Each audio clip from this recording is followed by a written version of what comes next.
Si frustrant que cela soit, le seul chemin rationnel est celui de la paix. Il porte un nom clair, la désescalade. Tout doit aller à la diplomatie et rien, si peu que ce soit, à la guerre. Je regrette que l'Union européenne ait décidé de, je cite, fournir des armements nécessaires à une guerre. Selon les termes du commissaire Josep Borrell, cette décision ferait de nous des co-belligérants. Orienter ces armes à partir de la Pologne, terre d'OTAN, n'est-ce pas se mettre à la merci de toutes les provocations des parties prenantes au conflit?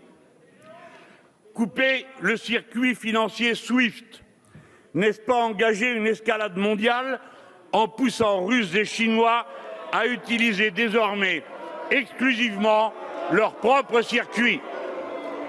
Quel avantage pour la paix? Mieux vaudrait plutôt prendre une initiative diplomatique radicale, c'est-à-dire accepter de traiter franchement la sécurité de chaque nation en Europe. La solution existe aussi, c'est la proclamation de la neutralité de l'Ukraine. Le président Zelensky s'y est dit officiellement prêt. Il s'agit de rendre la diplomatie plus profitable que la guerre.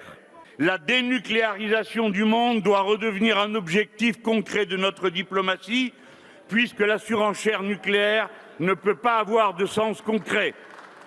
La guerre d'Ukraine vient de le prouver. Le non-alignement est notre intérêt. Dans la situation mouvante de notre temps, nous ne devons être les obligés de personne. La sortie de l'OTAN, organisation inefficace, participe par sa volonté d'expansion aux tensions guerrières sur notre continent. Attention, les postures de va-t-en-guerre pullulent toujours autour des conflits. La démocratie reste un choix d'optimisme politique. À cette heure, c'est la démonstration que nous devons en faire à propos de la crise de l'Ukraine. Merci. S'il vous plaît.